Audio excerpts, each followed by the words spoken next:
Hello hello hello नमस्कार प्रणाम सत श्री अकाल राधे राधे। कैसे हैं आप लोग?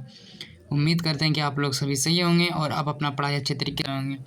तो आप लोगों का एग्ज़ाम करीब है, इसको देखते हुए लगातार क्लास आप लोगों की चल रही है इस चैनल पे भी और हमारा जो मेन चैनल है एएनएम पूजा यादव उस पे भी।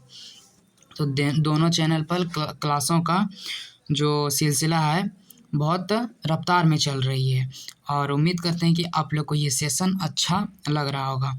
अगर हमारे चैनल पे पहली बार आए हैं तो चैनल को सब्सक्राइब कर दीजिएगा, बेल आइकन को दबा दीजिएगा, क्योंकि इस प्रकार का सेशन डेली लेने का काम करते हैं। और मेन चैनल पर 8:20 में आपका महामैराथन होता है एएनएम पूजा यादव चैनल पे। ये 2.2 हमारा चैनल है, ठीक है, ये दूसरा चैनल है और जो मेन चैनल है मेरा वहाँ पे होता है। तो ये आज डेली 8:20 में आपका वहाँ पे चलता है। तो आज जो एएनएम पेपर आउट का ये है चौथा सीरीज, ठीक है, चौथा वीडियो है और इस वीडियो में हम लोग जितना इम्पोर्टेंट क्वेश्चन है उसको देखने का प्रयास करेंगे। उससे पहले वीडियो आगे से पढ़ने बता दें कि हमारा विजेता क्रैश कोर्स जो है स्टार्ट है, उसके साथ टेस्ट सीरीज फ्री दिया जा रहा है। अब विजेता क्रैश कोर्स क्या है इसके बारे में थोड़ा हम बताते हैं। विजेता क्रैश कोर्स में जितना आपका सिलेबस है, हर एक टॉपिक पे वीडियो, हर एक टॉपिक पे थ्योरी होगा, थ्योरी के साथ साथ 50 क्वेश्चन आता है, 50 क्वेश्चन के साथ 100 क्वेश्चन प्रैक्टिस के लिए दिया जाता है। फिर उसका टेस्ट लिया जाता है 2 टाइम, एक 11 बजे टेस्ट, इसके बाद फिर एक आपका रात में 8 बजे टेस्ट, इतना होता है। उसके बाद फिर इसके बाद इस पे मैराथन लिया जाता है 8:20 में। तो इतना हम लोग करते हैं किस में, इतना हम लोग करते हैं विजेता क्रैश कोर्स में। अगर किसी को जुड़ना है तो इस नंबर पे आप कांटेक्ट कर सकते हैं 6299016671, ठीक है, इस पे कॉल करके अपना बैच परचेस कर सकते हैं। और कोर्स का प्राइस है 349, ठीक है, 349 आपका बैच है, बैच का प्राइस है। तो स्टार्ट करते हैं आज के क्लास का पहला क्वेश्चन। देखिए आज विजेता कोर्स में मिडवाइफरी का 7th क्लास आ चुका है। जो बच्चे नहीं देखे हैं उसका मतलब क्वेश्चन प्रैक्टिस नहीं किए हैं, जाके अपना क्रैश कोर्स वाले ग्रुप में देख लीजिएगा। तो स्टार्ट करते हैं आज के क्लास का पहला question.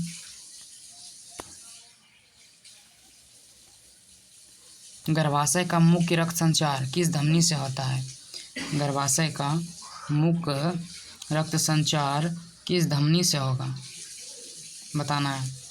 Ovarian artery, uterine artery, iliac artery या फिर फीमोरल। 60 तक हम लोग कर चुके थे, आज 61 से देखेंगे। 60 तक कर चुके हैं तो 61 से हम देखेंगे। इसका जो 61 का आपका सही आंसर हो जाएगा uterine artery, uterine artery B number इसका सही आंसर हो जाएगा। अगले क्वेश्चन की ओर देखते हैं। भ्रूण की हड्डियों का ओसिफिकेशन सबसे पहले किस स्थान पर होता है? कंस पर, कॉलर बोन, ह्यूमरस या फिर फीमर। तो भ्रूण की हड्डियों का ओसिफिकेशन सबसे पहले जो होता है वो जगह है कॉलर बोन, ठीक है, B number collar bone, collar bone इसका सही आंसर हो जाएगा। किस अवस्था में भ्रूण की उंगलियों के निशान बनते हैं?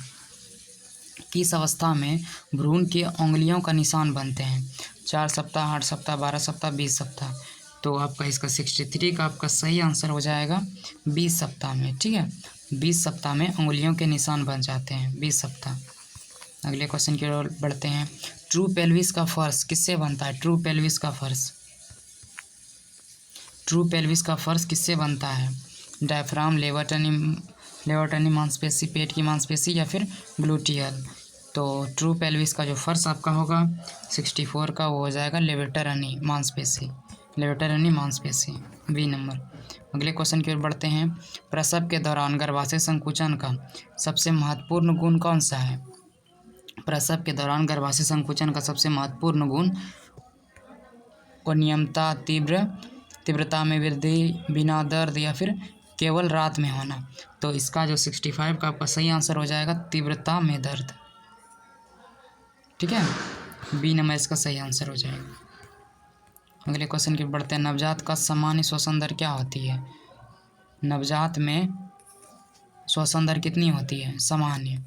तो इसका आपका सही आंसर जो हो जाएगा वो 30 से 60, ठीक है, 30 से 60 हो जाएगा। भ्रूण का मस्तिष्क तेजी से विकास किस माह में होता है? भ्रूण का मस्तिष्क तेजी से विकास किस माह में होगा? 3 माह, 5 माह, 7 माह, 9 माह।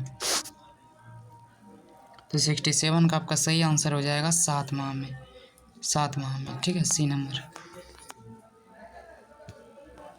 अगला क्वेश्चन, किस पेल्विस डायमीटर को ऑब्स्ट्रिक्स कॉन्जुगेट कहा जाता है? किस पेल्विक डायमीटर को ऑब्स्ट्रिक कॉन्जुगेट कहा जाता है? True conjugate, diagonal conjugate, transverse diameter या फिर आउटलेट डायमीटर? 68 का आपका जो सही आंसर हो जाएगा वो आपका हो जाएगा ट्रू कॉन्जुगेट। ठीक है, ट्रू कॉन्जुगेट, ए नंबर। अगले क्वेश्चन की ओर, लेबर के दौरान मेम्ब्रेन रेप्चर कब खतरनाक माना जाता है? लेबर के दौरान मेम्ब्रेन का रेप्चर कब खतरनाक माना जाता है? प्रसव के बाद, बहुत देर से, बहुत जल्दी, समय पर? इसका सही आंसर हो जाएगा आपका बहुत जल्दी। ठीक है, सी नंबर इसका सही आंसर हो जाएगा। नवजात का सामान्य वजन कितना माना जाता है? अब बहुत बच्चे बोल रहे हैं कि सर खाली क्वेश्चन बता रहे हैं, आंसर बता रहे हैं, आप समझा नहीं रहे हैं। तो ये सब चैप्टर हम करा चुके हैं, समझे, ये सब का रिवीजन करा रहे हैं। मेन चैनल पे हमारा थ्योरी भी हो रहा है, तो उस चैनल को जाकर सब्सक्राइब कर लीजिएगा। ठीक है, ये इसमें सिर्फ प्रैक्टिस के नाते से ये क्वेश्चन हम दे रहे हैं। तो नवजात का सामान्य वजन, जो एक एवरेज वजन होता है, वो आपका 2.5 किलो से 3 किलो तक। ठीक है, 3 किलो तक। उसके गर्भवती महिला में एनीमिया का प्रमुख कारण क्या है? गर्भवती महिला में एनीमिया क्यों होता है? तो इसमें क्या हो जाएगा 71 का? आयरन का कमी, आयरन का कमी से, बी नंबर। FHR भ्रूण की नाड़ी दर। ठीक है, foetal heart rate, foetal, F से फीटल, S से हार्ट, R से रेट, कितना होता है? इसका सही आंसर हो जाएगा 110 से 160। किस अवस्था में भ्रूण का लैंगिक लक्षण स्पष्ट दिखाई दे देता है? यानी कि वो लड़का है कि लड़की है, कब दिखाई देगा? 4 सप्ताह, 8 सप्ताह, 12 सप्ताह या फिर 16 सप्ताह? इसका सही आंसर हो जाएगा 12 सप्ताह। ठीक है, 12 सप्ताह में यह भ्रूण का लैंगिक लक्षण स्पष्ट रूप से दिखाई देता है। नॉर्मल लेबर में सबसे पहले कौन सा पार्ट डायलेट होता है? अगर नॉर्मल लेबर होगा तो उसमें सबसे पहले कौन सा पार्ट डायलेट होता है? फंडस, गर्भाशय की बॉडी, स्थमस, सर्विक्स। तो 74 का आपका सही आंसर हो जाएगा सर्विक्स। ठीक है, सर्विक्स, डी नंबर। अगले क्वेश्चन की ओर बढ़ते हैं। नवजात में थर्मोरेगुलेशन का मुख्य कारण क्या है? थर्मोरेगुलेशन, ब्राउन फैट, लेयर कैट, वसा की कमी, पसीना। इसमें हो जाएगा ब्राउन फैट। ठीक है, ब्राउन फैट, ये नंबर इसका सही आंसर हो जाएगा। उसके बाद प्लेसेंटा प्रीविया किससे संबंधित है? प्लेसेंटा प्रीविया किससे संबंधित है? उच्च रक्तचाप, नाल नीचे की ओर लगना, भ्रूण का छोटा होना, मूत्र संक्रमण। तो नाल नीचे की ओर आना, लगना। ठीक है, नाल नीचे की ओर लगना, बी नंबर इसका क्या हो जाएगा? सही आंसर हो जाएगा। गर्भवती महिला में बार बार पेशाब आना मुख्य कारण क्या होता है? गर्भवती महिला को बार बार अगर यूरिन मतलब आ रहा है, पेशाब आ रहा है, तो क्या करेगा? ब्लड शुगर की समस्या है, गुर्दे की समस्या है, बढ़ा हुआ गर्भाशय है या फिर निर्जलीकरण है? तो इसका बढ़ा हुआ गर्भाशय के कारण ऐसा होता है। ठीक है, बढ़ा हुआ गर्भाशय के कारण बार बार पेशाब आता है। लेबर में स्टेशन 0 किसे कहते हैं? लेबर में स्टेशन 0 किसे कहेंगे? सिर श्रोणि में नहीं आया, सिर इस्चियल स्पाइन के स्तर पर, सिर पेल्विस इनलेट में बच्चा बाहर आ गया।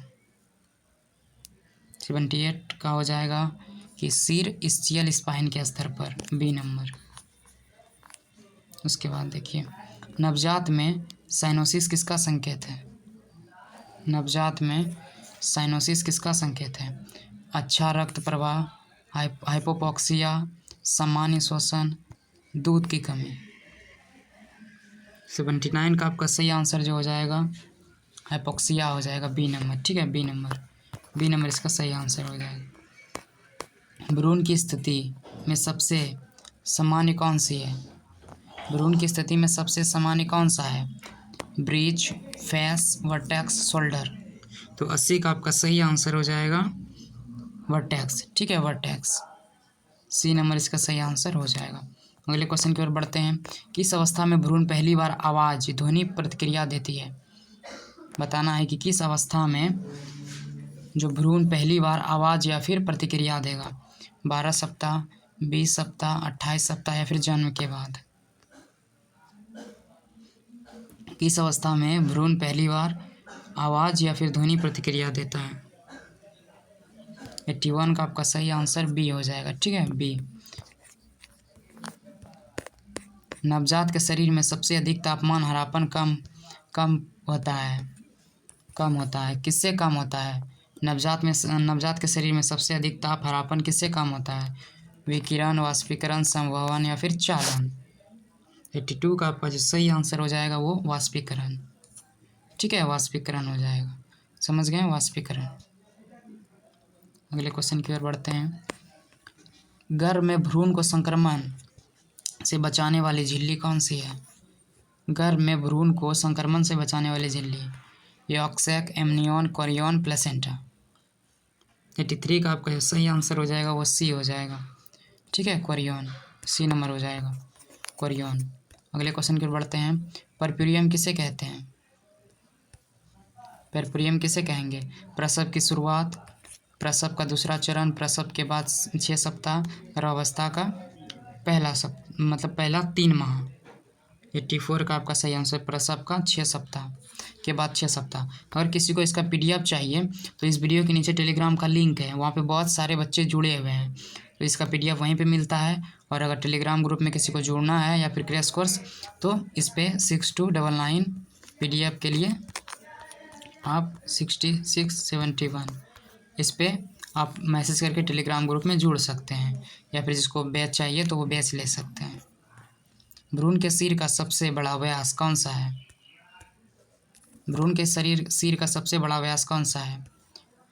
बाइपेराइटल या फिर सब ऑसिपिटोब्रिमिक, ऑक्सीप्रिंटोफ्रंटल या फिर मेट्रोवर्टेक्स। 85 का आपका सही आंसर हो जाएगा डी नंबर, मेंटोवर्टेक्स। कौन सी जांच गर्भावस्था में प्रथम तिमाही में की जाती है? कौन सी जांच गर्भावस्था में प्रथम तिमाही में किया जाएगा? OGTT, हीमोग्लोबिन, RS टाइपिंग, उपयुक्त सभी। 86 का आपका सही आंसर हो जाएगा सभी करेगा। सब बताएं थ्योरी में ये सब। नवजात में पहला रिफ्लेक्स कौन सा देखा जाता है? पहला रिफ्लेक्स कौन सा देखा जाता है? मेरो, सकिंग, ग्राफ्स, स्टेपिंग। 87 का आपका जो सही आंसर हो जाएगा वो सकिंग। ठीक है, सकिंग इसमें हो जाएगा। ठीक है, सकिंग इसमें हो जाएगा। उसके बाद पेल्विस का कौन सा भाग प्रसव मार्ग का अंतिम सीमा है? पेल्विस का कौन सा भाग प्रसव मार्ग का अंतिम सीमा है? Pelvic inlet, mid pelvis, pelvic outlet, false pelvis. तो 88 का आपका जो सही आंसर हो जाएगा वो आपका हो जाएगा पेल्विस आउटलेट। पेल्विस आउटलेट बोले तो सी नंबर। ठीक है, सी नंबर इसका सही आंसर हो जाएगा। कॉन्सेप्शन की प्रक्रिया में सबसे पहला चरण कौन सा है? सबसे पहला चरण बताना है। इम्प्लांटेशन, ओव्यूलेशन, निषेचन या फिर सबसे पहले क्या होगा इसमें? तो सबसे पहले ओव्यूलेशन होगा, 14वां दिन ओव्यूलेशन होता है। ठीक है, सबको पता है 14वां दिन ओव्यूलेशन होता है। ठीक है, उसके बाद निषेचन, इम्प्लांटेशन ये सब होता है। और 90 नंबर क्वेश्चन है कि आपका हो जाएगा ब्रेस्ट फीडिंग के लिए सबसे पहला हार्मोन कौन सा है? ब्रेस्ट फीडिंग के लिए सबसे पहला हार्मोन देखिए, इसमें हम लोग को बता दें, प्रोलैक्टिन जो होता है वो दूध बनाने में मदद करता है। ठीक है, बनाने में, लेकिन ऑक्सीटोसिन जो होता है वो निकालने में। ठीक है, दूध निकालने में ये मदद करता है, और इसको बर्थ हार्मोन भी कहते हैं। ठीक है, ऑक्सीटोसिन को। और 90 का आपका जो सही आंसर हो जाएगा वो हो जाएगा क्या? वो प्रोलैक्टिन हो जाएगा। सबसे पहले दूध बनेगा तब ना दूध निकालेगा ऑक्सीटोसिन, तो प्रोलैक्टिन बनाएगा। प्रोलैक्टिन क्या करेगा? बनाएगा। उसके बाद फिर निकालेगा कौन? ऑक्सीटोसिन। तो आपका ये हो गया क्या? प्रोलैक्टिन हो जाएगा। और एस्ट्रोजन, प्रोजेस्टेरॉन तो जानते हैं ये सब प्रेगनेंसी में काम आने वाला हार्मोन है। ठीक है, तो इसका देखिए आंसर भी दिया गया है और इसका पीडीएफ मिल जाएगा। इस वीडियो के नीचे टेलीग्राम का लिंक है, वहाँ से जुड़ के आप ले सकते हैं पीडीएफ। और अगर किसी को चाहिए नहीं हो रहा है तो उस नंबर पे आप कांटेक्ट करके मैसेज कर सकते हैं और टेलीग्राम ग्रुप में जुड़ सकते हैं। और हमारा जो विजेता क्रैश कोर्स है बेहतरीन तरीके से चल रहा है, तो जो बच्चे इसमें हैं तो वो तो जान ही रहे हैं। तो ये आज का क्लास कैसा लगा कमेंट बॉक्स में ज़रूर बताइएगा और मिलते हैं नेक्स्ट सेशन में। तब तक के लिए जय हिंद जय भारत।